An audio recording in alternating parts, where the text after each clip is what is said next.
आज हम एक बहुत सुंदर कथा सुनाने जा रहे हैं। शूर्पणखा का प्रसंग। लक्ष्मण जी ने शूर्पणखा की नाक ही क्यों काटी और कोई अंग क्यों नहीं काटा? कोई और अंग भी काट सकते थे। और भगवान प्रभु श्री राम ने क्यों शूर्पणखा को ठुकरा दिया और कह दिया कि मेरा भाई लक्ष्मण कुमारे हैं। लक्ष्मण जी की तो शादी हो चुकी थी। भगवान प्रभु श्री राम कहाँ झूठ बोल सकते हैं? तो क्यों कह दिया लक्ष्मण जी कुमारे हैं? और भगवान प्रभु श्री राम तो तीनों लोकों के स्वामी हैं। कोई अगर सच्ची भावना लेकर के जाओ तो अवश्य पूरी कर देंगे, अवश्य कर देंगे पूरी। जैसे श्री कृष्ण भगवान ने द्वापर युग में 16,000 कन्याओं को कह दिया था कि आज से मैं तुम्हारा पति हूँ। भगवान राम भी पूरी कर सकते थे शूर्पणखा की भावना को, अगर सच्ची भावना वो लेकर के जाती। वो तो वासना के बसीभूत होकर के भगवान प्रभु श्री राम के पास गई थी और उसके मन में दोनों के ऊपर मोहित थी।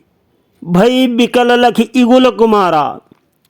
पूजनीय गोस्वामी तुलसीदास जी ने लिखा है कि वो श्री राम और लक्ष्मण जी को दोनों लोगों को देख करके मोहित हो गई थी और वासना के बसीभूत होकर के गई थी।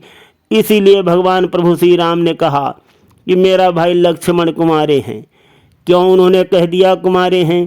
क्योंकि भगवान प्रभु श्री राम जानते थे शूर्पणखा की शादी हो चुकी है और वो बीडो है।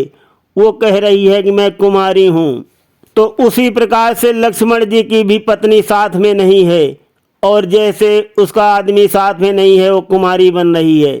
भगवान प्रभु श्री राम ने कहा कि जाओ, जैसे को तैसा मिल गया। तुम्हारा आदमी मर चुका है और उनकी पत्नी उनके साथ में नहीं है, इसलिए वो भी कुमारे हैं, चली जाओ उनके पास। इसलिए भेजा था भगवान प्रभु श्री राम, कभी झूठ नहीं बोलते। और जब शूर्पणखा भगवान प्रभु श्री राम के पास पहुंची तो जाते ही उसने क्या कहा था कि तुम सम पुरुष न मोह सम नारी, यह संयोग विधि लिखे सम्हारी।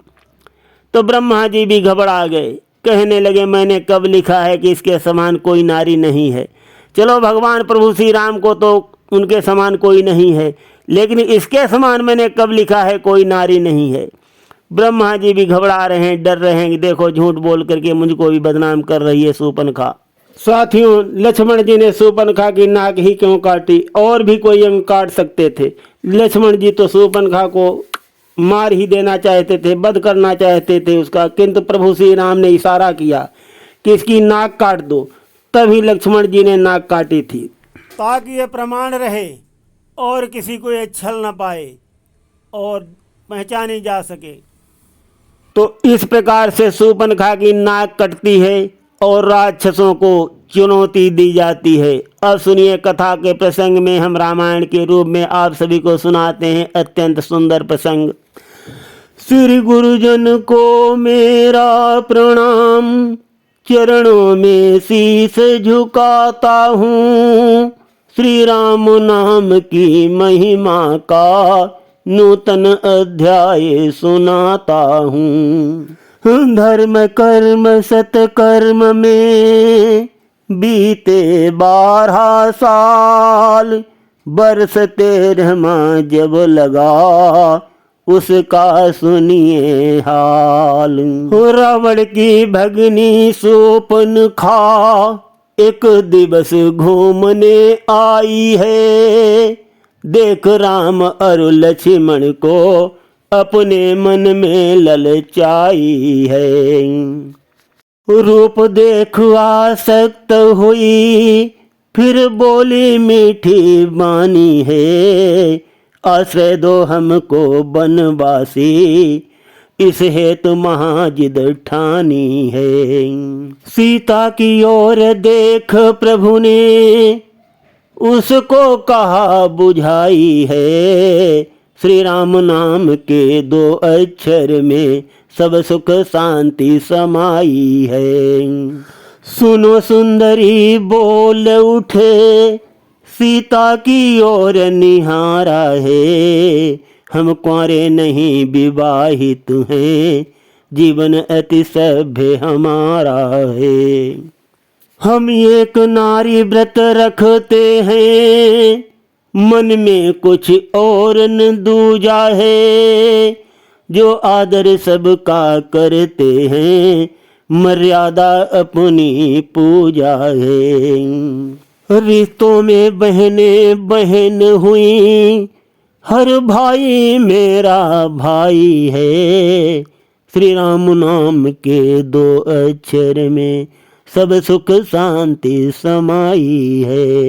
सुनकर शूर्पणखा बोल उठी, अपना वचन उचारा है, रावण की मैं भगिनी हूँ, तुमको आदेश हमारा है।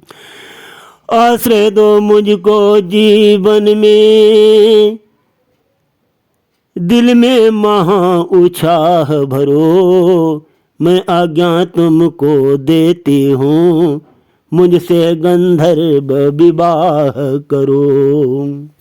ऐसी जिद उसने ठान लिया, पुनि पुनि हठ दिखलाई है, श्री राम नाम के दो अक्षर में सब सुख शांति समाई है।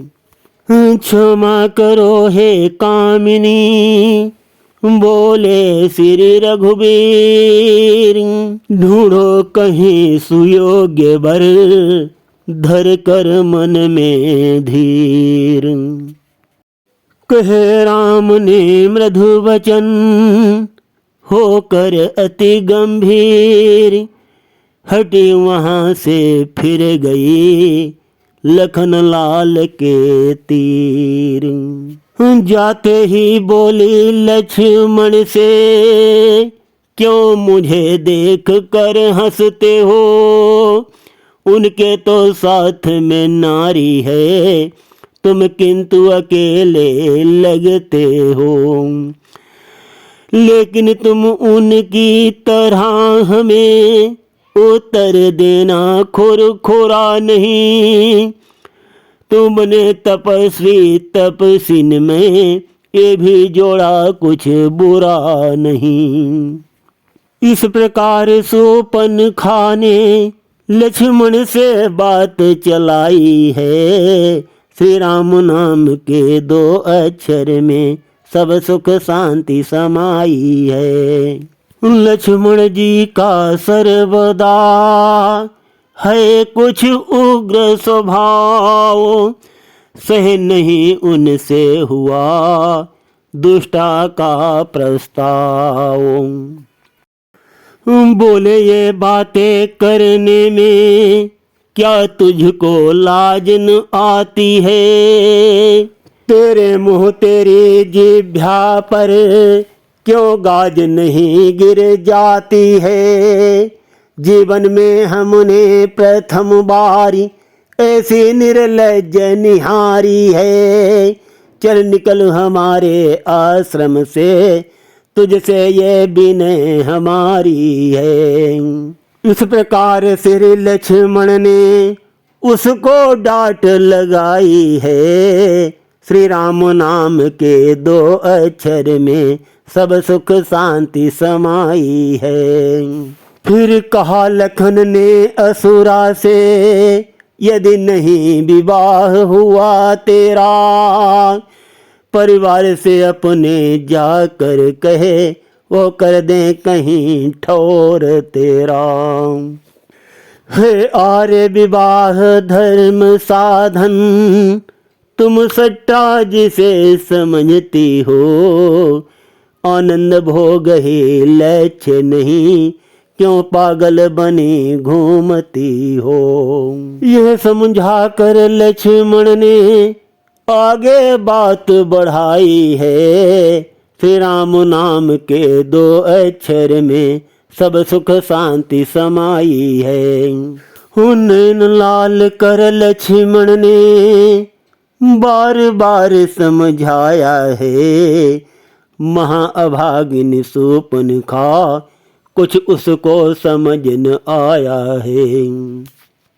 यदि ब्याह हो चुका है तेरा, तो जा निज पति की सेवा कर, वही आराध्य तुम्हारा है, उससे ही सुख की आशा कर। तरह तरह से लक्ष्मण ने पुण्य उसको राह दिखाई है। श्री राम नाम के 2 अक्षर में सब सुख शांति समाई है। वैधव्य अवस्था में हो यदि पति की बैरागिनी बन जाओ, कुल जाति धर्म की सेवा करे, खुद समझो सबको समझाओ।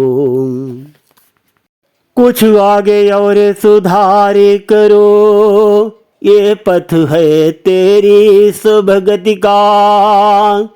सच्चे सत पथ चल कर दे, नाम अमर अपने पति का।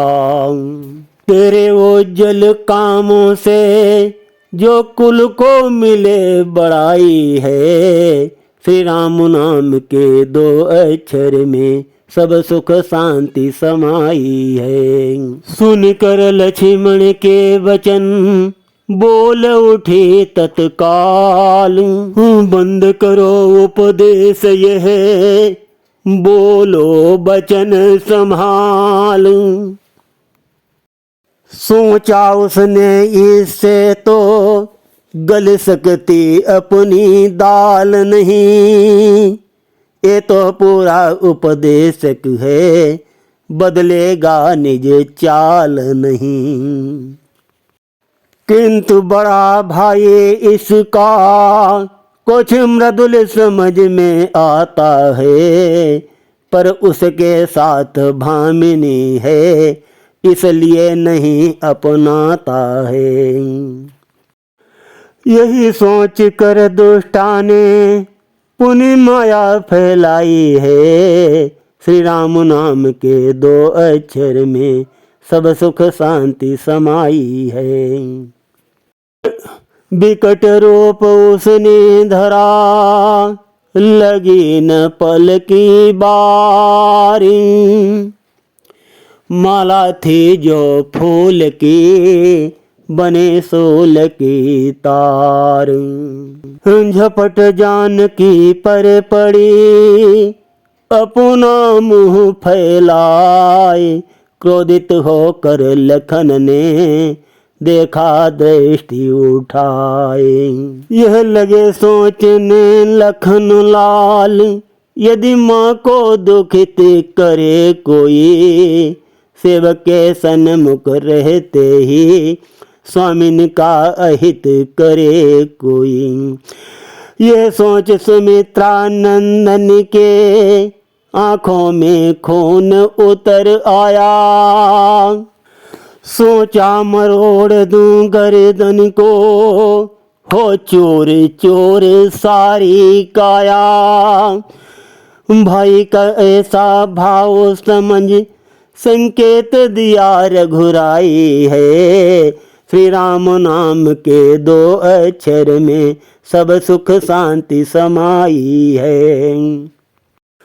भाई के संकेत को लखन न सकते टाल, काट लिए निश्चरी के नाक कान तत्काल। नाक कान जब कट गए, लगी बदन में आग। बोली बचन सकोप तब, त्यागी सकल अनुराग। चली गई दुष्टा तभी, होकर महा अशांत।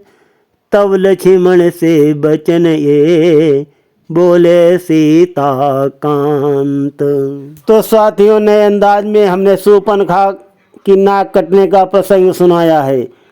सुनते रहिए अत्यंत रोचक और कल्याणकारी भगवान प्रभु श्री राम की कथा गिरीश आध्यात्मिक में। आज हम प्रसंग को यहीं पर विश्राम देते हैं। धन्यवाद।